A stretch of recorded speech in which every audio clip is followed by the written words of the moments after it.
Did you ever wonder why it's so important to heal your central nervous system? You know, when your central nervous system heals, your entire body heals. So today I'm going to give you the simple secret to heal your central nervous system. Here it is. It's to slow down, breathe deeply, and give yourself the gift of joy, pleasure, love, 1,000 times more than you give this to everyone else. Yeah. So today I'm going to show you some of the best ways to support your central nervous system and bring your body back to balance.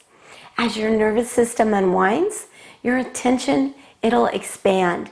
You dissolve self-doubt and you enhance your ability to live in safety and peace and really be guided to a delicious life that's inspired by choices for your highest good.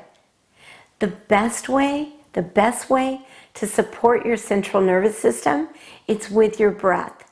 And we learned the breath of joy, which is a great breath, but it's kind of weird. You don't probably want to do it out in public. You know, you've got your hand moves and everything else. So I love the 4-7-8 breath for when you need to breathe, but you're in a public place. Let me show you how to do it now. And I'd invite you to practice it while you're breathing into your heart. So you breathe in for 4 through your nose, you hold for 7, and then you breathe out forcefully through your mouth for 8. And you feel it in your heart as you breathe. And while you're doing this, there's one more step. You take your tongue and you place it on the roof of your mouth. The reason why you do this is you connect this neurotransmitter in your head. And by doing that, you calm all those crazy thoughts that are coming in your head. So let's try it a couple times now. Put your tongue on the top of your mouth. Breathe in for 4. Hold for 7. 3, 4, 5, 6, 7. Breathe out forcefully through your mouth for 8. 6, 7, 8. So let's do it again. I'm going to do it with you this time. In for 4. Hold, hold, hold, hold. 5, 6, 7. Exhale forcefully for 8. 6, 7, 8. When you do this breath several times a day, you're going to be sleeping better.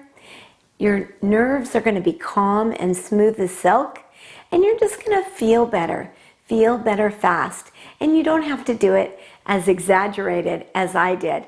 So great job, really good work for doing the 4-7-8 breath. I invite you to practice it regularly. You know, so many of you, you're amazing givers.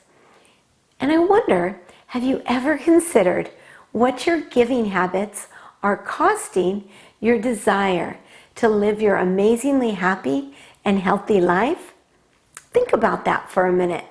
Did you know that giving as much as it might excite you, it could be keeping you from truly feeling good and living in your dreams? Think about that. Within your nervous system, there are 2 branches of your nervous system. You've got your sympathetic nervous system, that's your fight or flight, and then the parasympathetic nervous system, that's rest and digest. The sympathetic nervous system, it's the unconscious control system of the body. It runs your functions like your heart rate, digestion, respiratory rate, urination, and my favorite, sexual arousal. Yeah, that's good. So when this system is on high alert, it is so easy to go into burnout mode. Really, really easy. I don't want you there. So in this place of feeling burnout, your wise body, it asks you to slow down. It becomes more acidic, and that creates disease and illness in your body. Not good. But you know, our lives are crazy. You're working, you're texting, you're driving, taking care of kids, fighting with your spouse and other people. And it gets intense, yeah. Or even intense exercise. It all shifts us out of rest and digest into fight or flight mode. So your body can't function properly when it's in fight or flight, let alone heal your body. You know, unfortunately, 85% of us live this way. So moving into a state of rest and digest, that's the pivotal moment where healing protocols and all your healing begins. It's about choosing to really go a little bit slower, breathe more, and bring yourself to peace and balance. Everything in your body is connected. We can't stress out and think, oh my goodness, I'm so stressed out in my head, and think it won't affect other part of your body. So when there is a danger or stimuli in your body, and your body senses this fight or flight mode, this is real danger, and it creates disease in our body. So I recommend that you try to be in your fight and flight only 20% of the time. Get in rest and digest at least 80% of the time. It's such a great place to be. You can do this with breath. You can do this with meditation. I meditate twice a day, 20 minutes in the morning and 20 minutes at night. It is so beautiful.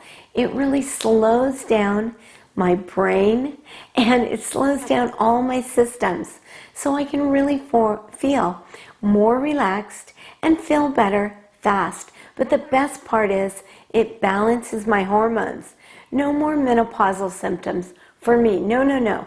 Because all healing occurs in your parasympathetic state. Things like digestion, detoxification, regeneration. And when we find ourselves stuck in that sympathetic nervous state, hey, we feel wired and tired. We can't sleep. We're exhausted. We experience digestive issues, things like constipation, bloating. You go gray prematurely. You experience high blood pressure, elevated blood sugars. You gain weight more often, especially in your middle. And you feel constantly like you're on. So my favorite ways, I've already mentioned meditation and really getting into that. Journaling helps with this, just to calm your nervous system. Really, really good stuff. But if you're not doing these things that I'm suggesting, start practicing them, at least one of them daily. They're amazing for you. You can also do breath work. Remember, we practice some breath work and we can do more of it. Even if you just do 5 minutes a day of deep breathing, 5 minutes a day of meditating, it's clinically proven to reduce stress levels and click your parasympathetic nervous system into balance. You can also use any of my breathing techniques. I'm sure you're using a few of them, so beef it up, use more. It's really amazing. And these habits, you're going to formulate them, and you're going to want to do more and more of them. At least that's what happened to me. When I don't do my meditation, I just don't feel good. I feel like something's missing, like my left arm. You also need to support your sleep cycle. You need to strive for a balanced circadian rhythm. It is so essential for building a strong immune system and healing your beautiful body. When we're sleep deprived, we have increased levels of stress hormones and poor cognitive health, and that's what makes us sick. You can also add essential oils like lavender. Just put it in a diffuser right next to your bed. You can try Serenity or Vetiver on your big toe. You can also turn off all screens at least an hour before bedtime. Or try the salty banana with 10 cashews before you go to sleep. It's so good. The potassium and the protein in that just lets you sleep like a baby. Take a warm bath before you go to bed. And the next thing you can do is try an adaptogen like HP Adapt or Cortisol Manager. You know, you can also add supplemental magnesium, sodium, and potassium to your diet. They're so essential for your great sleep. So you can get magnesium in leafy greens, but I think we all should have a little bit more of magnesium, maybe 400 milligrams. And if you want recommendations for supplements or essential oils, just reach out. I'm happy to help. And then it goes without saying, cut your caffeine. So if you haven't stopped drinking your caffeine and getting your circadian rhythm in balance, reach out to me. I can help you with that. The next thing is to exercise smart. When you're really out of balance with the central nervous system, you don't want to be really doing high intensity exercises. No, no, no. A grounding type of exercise is so much better. Things like yoga, walking, Pilates, they can be so nourishing to a nervous system that's stuck in fight or flight. Just enjoy your bliss. Try on some of these. Do them. Your body will thank you. Get into it and enjoy.